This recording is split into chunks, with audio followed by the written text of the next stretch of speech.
අද ඉතින් මායි ප්‍රදී අයියාව අම්බලන්ගොඩ මොය කටගාවට සුපිරිම බාබකියු පාරක් දාන්න බලමු ඉතින් කොරලින්ගෙන් තමයි අද බාබකියු එක දාන්නේ බලමු මොකද වෙන්නේ කියලා.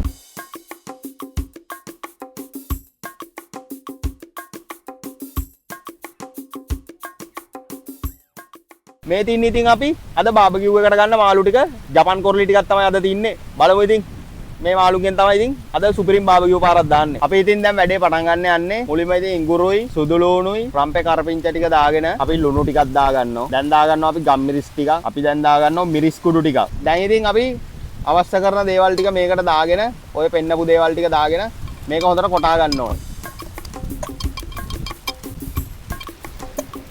අපි ඉතින් මාළු එකට දෙහි පොඩ්ඩක් මිරික ගන්නවා මේ විදියට.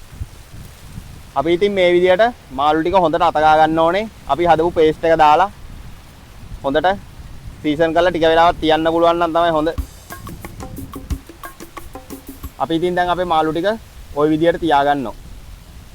අද ඉතින් මාරම හුලගත් තින්නේ හෙන ගේමක් දීලා තමයි ඉතින් චාකෝල් ටික පත්තු කරගත්තේ.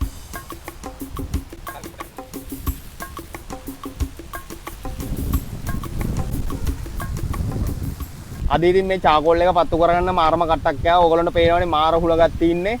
කොහොම හරි ඉතින් අපි වැඩේ කරගත්තා. දැන් මේ විදියට ටික වෙලාවක් මාළු ටික පිච්චෙන්න චාකෝල් රස්නෙට පිච්චෙන්න ටික වෙලාවක් තියලා තියන්න ඕනේ ඔහොම.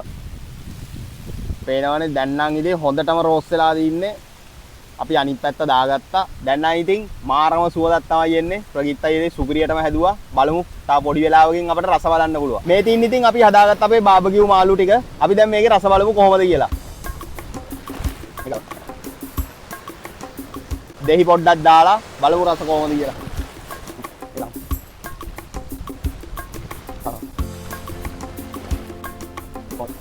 බලමු ඉතින් කෑල්ලක් කාලා කොහොමද කියලා. ආයෙ ඉතින් කියන්න දෙයක් නැහැ සුපිරියටම දිනනවා.